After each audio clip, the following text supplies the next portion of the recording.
जय श्री हरि, जय श्री राम, जय शम्भो, जय पशुपतिनाथ।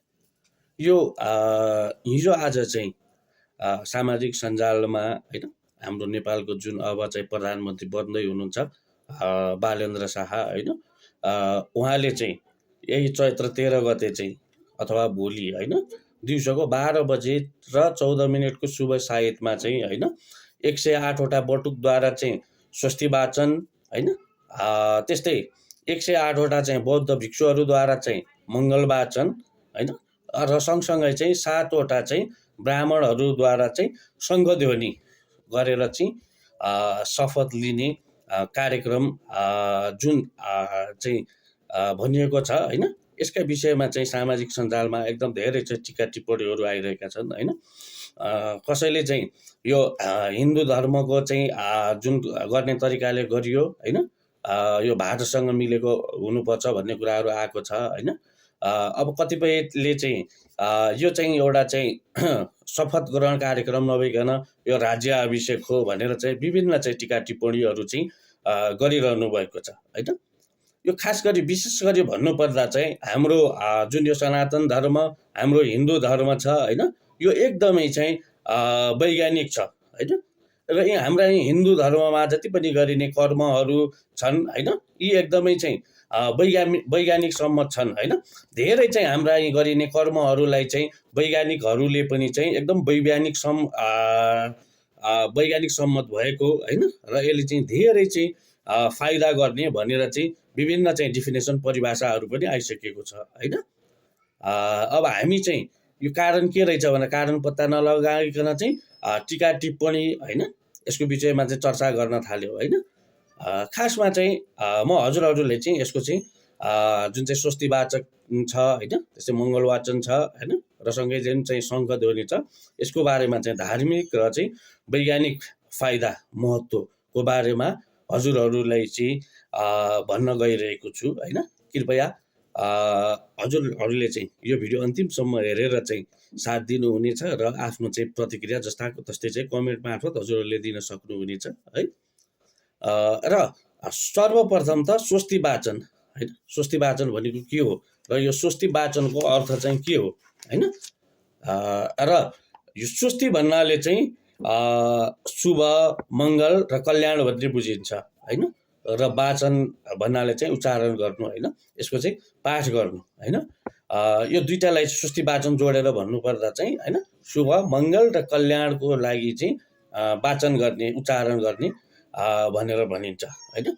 अब यो स्वस्ति वाचनको चाहिँ अब धार्मिक परिभाषा चाहिँ के छ भन्दाखेरि चाहिँ हैन यो स्वस्ति वाचनको मुख्य मन्त्र चाहिँ के हो भन्दाखेरि चाहिँ हैन ओम स्वस्ति न इन्द्रो वृधश्रवः स्वस्ति नः पूषा विश्ववेदाः स्वस्ति नस्तार्क्ष्यो अरिष्टनेमिः स्वस्ति नो बृहस्पतिर्दधातु।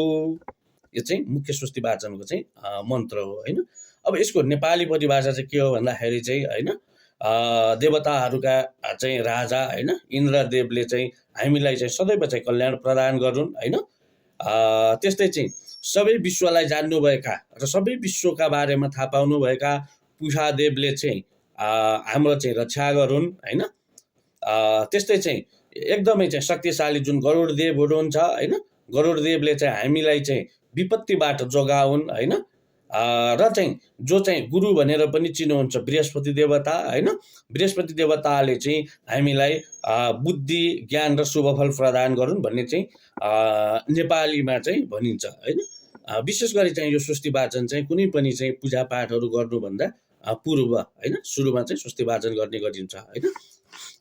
र यो अब स्वस्ति वाचनको चाहिँ वैज्ञानिक फाइदा के छ र यसको वैज्ञानिक महत्त्व के हो भन्दा हैन जुन चाहिँ स्वस्ति वाचन गर्दा चाहिँ जुन उच्चारण हुने मन्त्रहरू छन् हैन र त्यो उच्चारण हुने मन्त्रहरूको चाहिँ उच्चारण गर्ने शैली पनि छ हैन। जुन शैलीले चाहिँ त्यो मन्त्रहरू उच्चारण गरिन्छ हैन त्यसले गर्दा चाहिँ हाम्रो शरीरमा चाहिँ सकारात्मक ऊर्जाहरू चाहिँ उत्पन्न गर्ने गर्दछ हैन। जुन चाहिँ यो मन्त्रको चाहिँ उच्चारणले हैन निश्चित फ्रिक्वेन्सीका चाहिँ साउन्ड भाइब्रेसनहरू चाहिँ उत्पन्न गर्दछ हैन। र ती भाइब्रेसनहरूले चाहिँ होइन। र त्यो भाइब्रेसनको कारणले गर्दा चाहिँ वातावरणमा चाहिँ भएका ससाना एकदम सूक्ष्म चाहिँ होइन नेगेटिभ कणहरू होइन जीवाणुहरू चाहिँ नाश गरेर चाहिँ वातावरणलाई चाहिँ शुद्ध बनाउनुका साथै होइन यस मन्त्रको उच्चारणले गर्दा होइन हाम्रो चाहिँ यो मस्तिष्कमा चाहिँ होइन एउटा यो अल्फा वेव्स भन्छ चाहिँ अल्फा वेव्स बढाएर चाहिँ होइन र हाम्रो चाहिँ मस्तिष्कमा भएका चाहिँ तनावहरू हटाएर चाहिँ एकदम चाहिँ मानसिक शान्ति दिने गर्दछ होइन। र यो मन्त्रको उच्चारणले है यो मन्त्रको ध्वनिले चाहिँ होइन हामीमा चाहिँ एक प्रकारको चाहिँ आत्मविश्वास चाहिँ बढाउने होइन डर र चिन्ता चाहिँ हटाउने काम गर्दछ होइन। त्यसैले चाहिँ कुनै पनि शुभ कार्यहरू गर्दाखेरि चाहिँ अगाडि चाहिँ स्वस्ति वाचन गरिन्छ होइन। पहिला राजाहरूले राज्य अभिषेक गर्दा पनि चाहिँ यही तरिकाले चाहिँ स्वस्ति वाचन गरेर चाहिँ होइन राज्यको अभिषेक हुन्थ्यो होइन।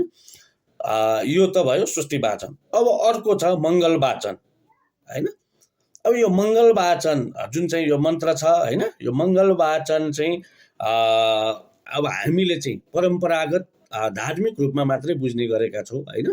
अब यो मङ्गल वाचनको पनि चाहिँ परम्परागत धार्मिक भए तापनि होइन यो मङ्गल वाचन को चाहिँ मनोवैज्ञानिक र वैज्ञानिक दृष्टिकोणले यसको महत्त्व एकदमै छ होइन।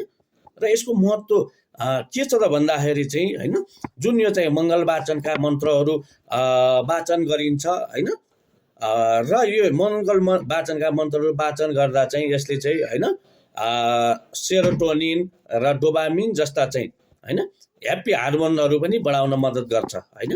र यसले चाहिँ परिवार र समाजमा चाहिँ एकता बढाई होइन सकारात्मक ऊर्जा र सद्भाव फैलाउँछ होइन।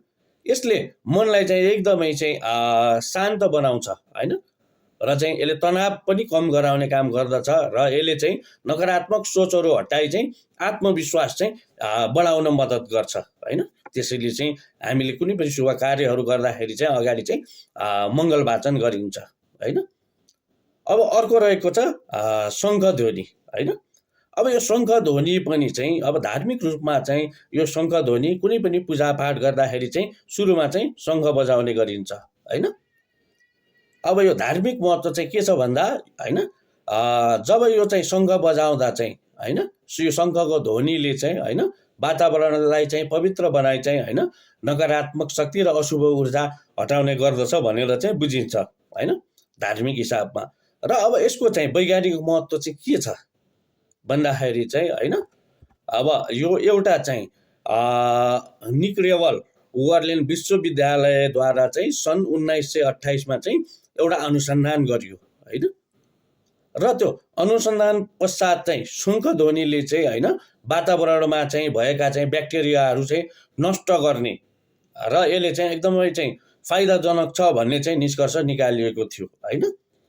र त्यो अनुसन्धानबाट के पत्ता लाग्यो भन्दा होइन प्रति सेकेन्ड चाहिँ 27 घनफुटको शक्तिको जोडले चाहिँ शङ्ख बजाइयो भने होइन त्यसको ध्वनिले चाहिँ 1200 फिट टाढासम्मका चाहिँ ब्याक्टेरियाहरू चाहिँ नष्ट हुने र चाहिँ 2600 अर्थात् 2600 फिट टाढासम्म रहेका चाहिँ ब्याक्टेरियाहरू चाहिँ मूर्छित हुने भनेर चाहिँ निष्कर्ष निकालिएको थियो। यो शङ्ख ध्वनि चाहिँ एकदम फाइदाजनक छ भनेर चाहिँ त्यो अनुसन्धानबाट चाहिँ निष्कर्ष निकालिएको थियो होइन।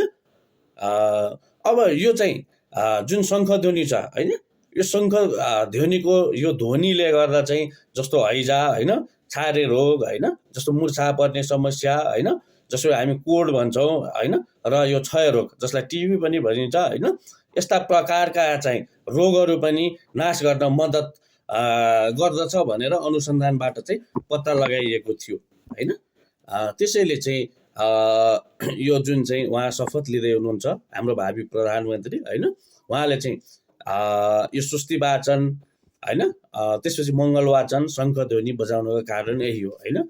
शरीरमा भएका वातावरण भएका नेगेटिभ भाइब्सहरूले चाहिँ नाश भएर चाहिँ होइन शरीरमा वातावरणमा चाहिँ एक प्रकारको चाहिँ काम गर्ने ऊर्जा मिलोस् होइन र आत्मविश्वास बढोस् भनेर चाहिँ यो यसरी चाहिँ उहाँले चाहिँ यो शपथ लिँदै हुनुहुन्छ होइन। कृपया हामीले पनि चाहिँ यो वैज्ञानिक कुराहरू चाहिँ बुझेर अगाडि बढ्दा चाहिँ राम्रो हुन्छ होइन। खालि चाहिँ यो विरोध गर्नलाई चाहिँ यो इस्यु बनाएर विरोध गर्न जरुरी छैन है। जय श्री राधे। भिडियो अन्तिमसम्म हेरिदिनु भएकोमा धन्यवाद। केही गल्ती भएको छ भने चाहिँ हजुरहरूले कमेन्ट बक्स मार्फत चाहिँ आफ्नो प्रतिक्रिया दिन सक्नुहुनेछ।